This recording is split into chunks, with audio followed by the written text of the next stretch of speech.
Ce qui compte, c'est la vie quotidienne des Français. À Mayotte, il y a une situation où je crois que c'est seulement 18%, on est un département français, des gens qui ont accès à l'eau. Il y a des situations terribles où pendant plusieurs jours, on n'a même pas accès à l'eau. Alors qu'on considère qu'il faut au moins 20 litres d'eau, ça c'est le minimum vital, au moins 50 litres d'eau pour avoir quelque chose de décent, pour pouvoir vivre. Donc ça n'est pas le cas. Et pourtant, c'est un département français, je le répète. Donc nous, ça fait maintenant 4 ans au moins, je me souviens, on avait présenté différentes résolutions, des propositions de loi pour qu'il y ait un plan d'urgence pour des directions de la population, ce qui nous a été refusé. On s'est trop concentré sur la lutte contre l'immigration, selon vous. On a détourné le sujet. On considère ce département comme un... En vérité, c'est pas vraiment la France. Mais quand on ne donne pas des... Vous savez, les politiques publiques, il ne faut pas seulement les aborder comme le fait Monsieur le maire en disant on va faire des économies. C'est très concret.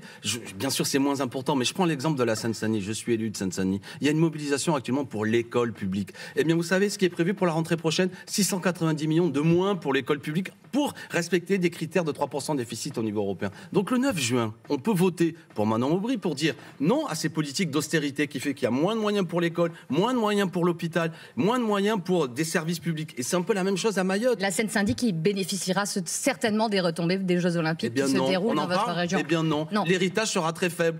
Vous savez quoi? Ça aussi, c'est un des mensonges. Il y aura 7 milliards de budget, mais en vérité, il y aura très peu de restants. Même si j'aime bien les Jeux Olympiques, il ne faut pas prendre les habitants de Seine-Saint-Denis pour des gogos.